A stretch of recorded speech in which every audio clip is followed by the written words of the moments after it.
Have you ever wondered how American people preserved the food in the early 20th century?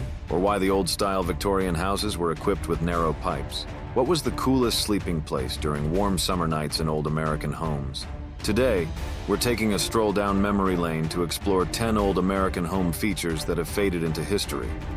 From quirky quirks to charming relics, these forgotten gems once adorned homes across the nation. So grab a seat and let's dive into the nostalgia. Icebox.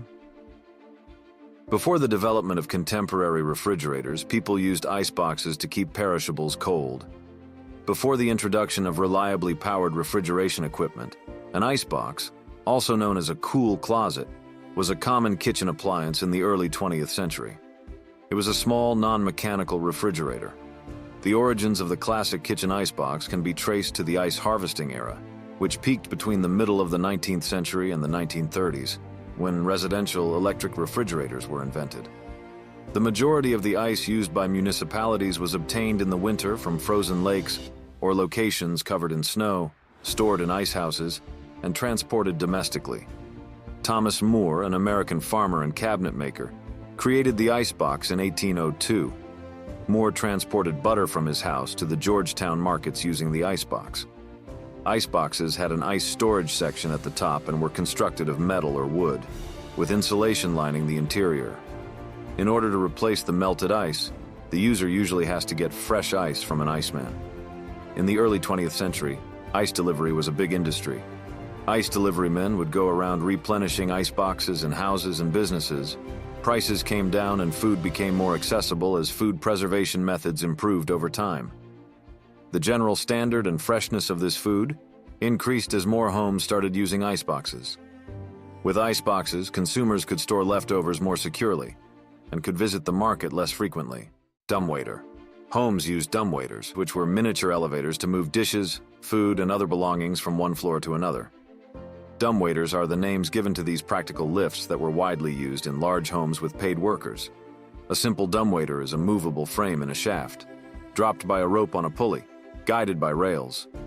Most dumbwaiters have a shaft, cart, and capacity smaller than those of passenger elevators.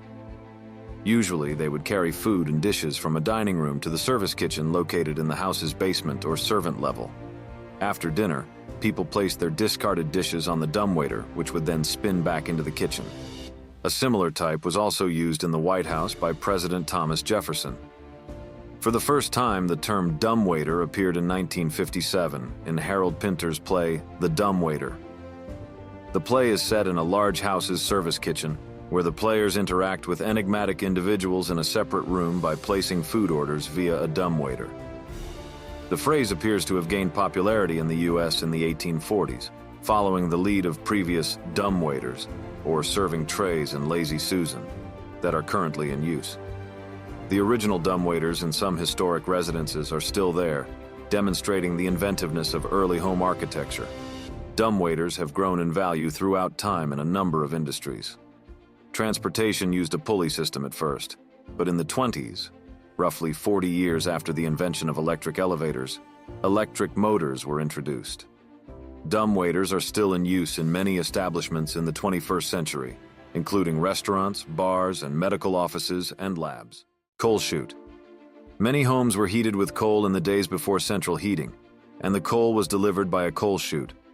Typically composed of sturdy metal, such as iron or steel, these coal chutes had specific components, such as hinges, latches, and locks, to secure the coal and deter theft or damage. Some of these coal chutes had beautiful designs or text on them, such as the address of the home they belonged to, or the name of the company that manufactured them, to make them appear attractive. Coal chutes were holes in a house's outside wall that made it easy to place coal into the storage bin within the house. These holes were usually found in the basement or close to the furnace. Coal delivery men traveled door to door to provide people the fuel they needed to power their furnace. They shoveled coal through the small door and down the chute into the basement. Once in the basement, homeowners could shovel the coal directly into the furnace. Today, most of these chutes have been sealed, though you will often still see the iron doors on older homes. What was once a functional part of the house is now a great conversation starter and history lesson. As homes transitioned to cleaner and more efficient heating sources, coal chutes became obsolete, but many can still be found in older homes today. Milk door. Milk doors were small exterior doors or compartments built into homes to receive deliveries of milk and other dairy products, milk delivery being a common service in the early to mid-20th century, with milkmen delivering fresh bottles of milk to homes on a regular basis. These were actually two doors, one each on the interior and exterior surfaces, with a cavity cut in the wall in between. The first dairy delivery services started in Vermont in 1785, and before refrigeration was commonplace, almost every American family without a cow in their yard received daily milk deliveries. Early on, most dairy farmers sold milk door to door out of barrels. Customers would supply their own containers like jugs and buckets and bring them out to be filled. After the first glass milk bottle was patented in 1878, milk delivery became more streamlined. These doors are merely small cupboards built in the wall of the house, generally between the kitchen and the back porch, being latched but not locked. The outside door enables the milkman to place the milk in the place provided for it, and when he closes the door, the milk is safe from inquisitive cats and dogs as well as the milk thief. The housewife takes the milk by opening the inside door, and she was not obliged to go out on the porch to get her milk, having a convenient place in which to put the empty bottles after they are washed. Butter, the morning newspaper, and other small articles can be conveniently deposited in the milk door as well. Some historic homes still have their original milk doors intact, serving as a nostalgic reminder of a bygone era. Speaking tubes. Invented around the 1780s, these tubes were a primitive form of intercom system used to communicate between different floors of a home. So instead of yelling up and down the stairs to family members or staff all day long, all you had to do was to blow into the correct speaking tubey to signal the person on the other end to open their side. When not in use, the tubey ends were fitted with whistle flaps. Then the person on the other end opened their flap and were able to hear normally the message. There were multiple tubes running to and from all throughout the house. The speaking tube was a narrow pipe made of lead, galvanized metal or brass that extends from one spot in the house to another. The delivery man could call into the tube and alert the residents when delivering milk, or you could simply speak into the tube and summon a servant to your room to bring a cup of tea. They were found in not just upper-class homes, but also middle-class abodes. The speaking tubes often came equipped with a device to alert the person at the other end that you wished to speak. Bells, buzzers, and knockers were put to this use. The speaking tube, like many home conveniences of yore, eventually went out of fashion. The advent of the telephone and electronic intercom system replaced the simple tube. Boot scrapers. Boot scrapers, as their name suggests, are meant to scrape mud and other filth from the bottom of boots prior to entering a home, so as not to track whatever nastiness you may have had attached to the sole of your boots into the house through the front door. Though they originally gained popularity in European cities in the late 18th century when it became fashionable for the wealthy to stroll city thoroughfares, American cities full of muddy streets, horses and their manure, and general gutter trash, made the need to scrape your boots prior to entering the home an absolute necessity all around town. Most boot scrapers were typically installed just outside of the front entrance of homes, often driven into pieces of marble, granite, or other stone, and then fitted into the landscape of the sidewalk. They were responsible for hard duty and had to withstand repeatedly being stepped on and kicked at, all in the hopes of cleaning as much as possible from the bottoms of feet. As a result, the original scrapers often show significant signs of gradual wear. While boot scrapers were once a practical accessory for maintaining cleanliness, they have largely been replaced by doormats and shoe racks in modern homes. Gingerbread trim. Gingerbread is an architectural style that consists of elaborately detailed embellishment known as gingerbread trim. Gingerbread trim was characterized by intricate patterns and delicate carvings, adding charm and elegance to the facades of homes. It is more specifically used to describe the detailed decorative work of American designers in the late 1860s and 1870s, which was associated mostly to the Carpenter Gothic style. During the 1830s and 1840s, American home builders started interpreting the European Gothic Revival architecture, which had elaborate masonry details, in wood to decorate American timber frame homes. This was also known as Carpenter Gothic. By the middle of the 19th century, with the invention of the steam-powered scroll saw, the mass production of thin boards that were cut into a variety of ornamental parts, had helped builders to transform simple cottages into unique houses. At the time, standard-sized gingerbread elements were manufactured at low cost in the American East Coast.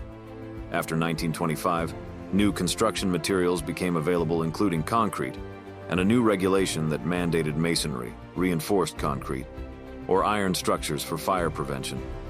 That caused the American architectural styles to shift away from the gingerbread style. It has become less common in modern home construction, replaced by simpler and more streamlined designs. Pocket shutters. Pocket shutters, also known as interior shutters, were a popular window treatment in American homes before the advent of modern blinds and curtains. Old houses often had shutters for several practical reasons, like protection, being originally designed to protect windows from harsh weather, such as heavy rain, strong winds, and hail. They could be closed during storms to prevent damage to the glass windows. Also, shutters served as a security measure, making it more difficult for intruders to enter the home through the windows. Homeowners were able to close them partially or completely to block the view from the outside, ensuring their privacy while still allowing light to enter. Shutters helped with insulation by blocking drafts and reducing heat loss during cold weather.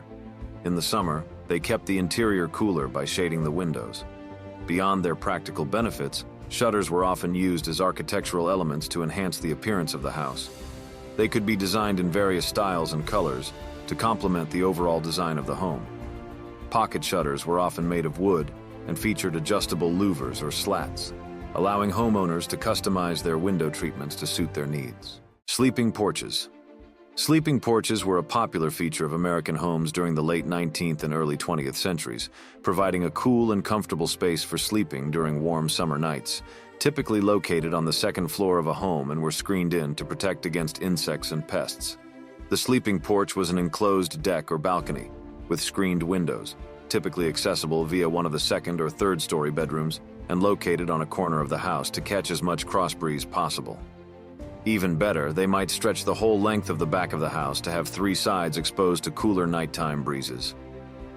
Sleeping porches were equipped with beds or cots and were often furnished with comfortable seating and decorative accents, creating a peaceful retreat for residents to enjoy the fresh air and sounds of nature. The whole family, but especially the children, would all take refuge on the sleeping porch, spending those balmy summer nights on cots or mattresses. Folks of this era saw another added benefit to sleeping outside, bolstering their immune systems. Tuberculosis was one of the leading causes of death at the time, and doctors recommended getting plenty of fresh air to stave off the respiratory disease.